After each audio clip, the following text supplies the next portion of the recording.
Hey gamers, welcome back. Today we're going to tackle speed painting the British 7th Hussars for the Waterloo campaign.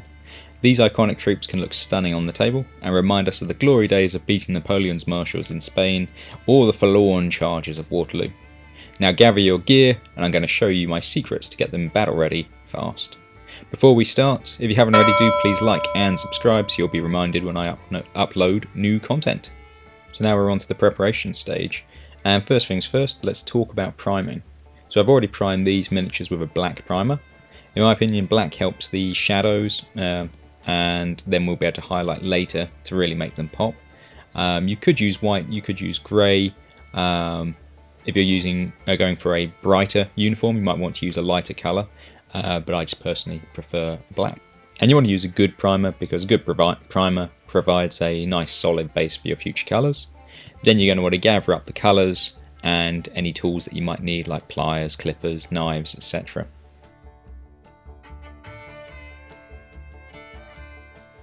So now we get into the real fun area, painting the foundation layers. So to start with, for these miniatures we're doing the tunics and we're going to be using game colour night blue. So for my method we just do all the base colours and then we build up from there. So we'll start off with the uniform tunic, trousers, the horses, then the muskets, the webbing, etc. I usually start with the biggest colour areas first and then work to the smallest, although in this case horses I'll do in a couple of stages along. But yeah, I find it's the easiest way. Start with your big colours and then work down.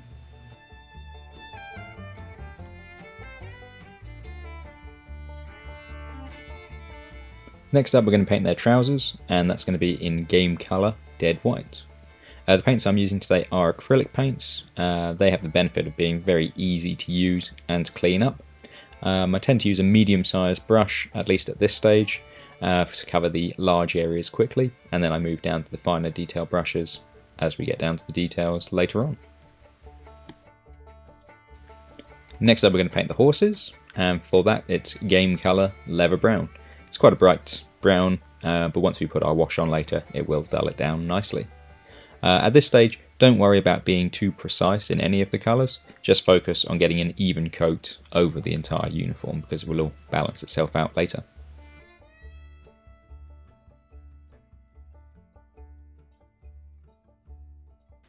Now again, here I'm really going for speed, which is why I do all the horses more or less in the same colour, but you could very easily paint one white, black, brown, whatever colours you're interested in doing and get more variety. But for me it's all about speed painting and getting them onto the table quickly.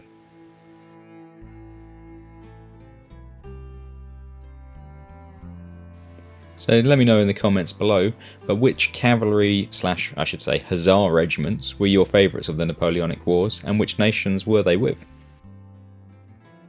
So next up we're going to be doing the headwear. In this case these hussars are wearing busbies and we're going to use game colour leather brown for them. Later on, as the war progressed, some of the regiments did get issued shakos, and I will be doing a tutorial for the shakoed hussars later on, but these guys have busbies, so leather brown all the way.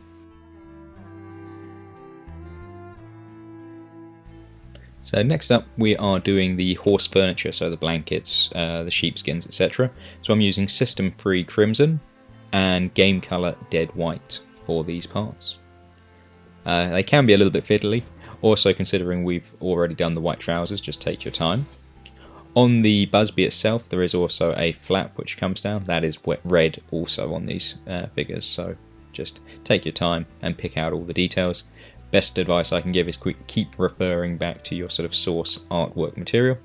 It's not always 100% because different artists have different interpretations, but just stick with whatever you found.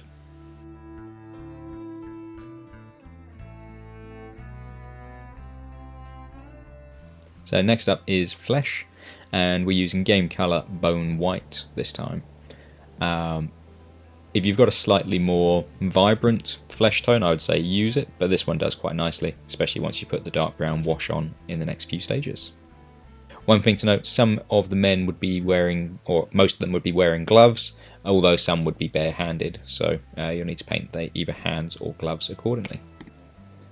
Then for the swords and metalwork, unfortunately I lost the footage, but I use game colour silver, and that's for the sword, the scabbard, They're the main pieces. Bits on the horses' mouths you could use silver for, but just the main pieces are the sword and scabbard.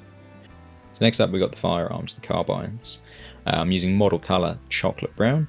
Although the British cavalry very rarely used their sidearms, they were pretty well all issued with a carbine of, I think the light cavalry's was 16 inches, and I think the heavies was 20 inches, something along those lines. There was a bit of a difference between them, but yeah, just paint them up. Now to add depth and shading, we're going to use a wash. Now I'm using a dark brown wash and apply it generously over the entire miniature. The wash will settle into the recesses, creating the shadows and highlighting details.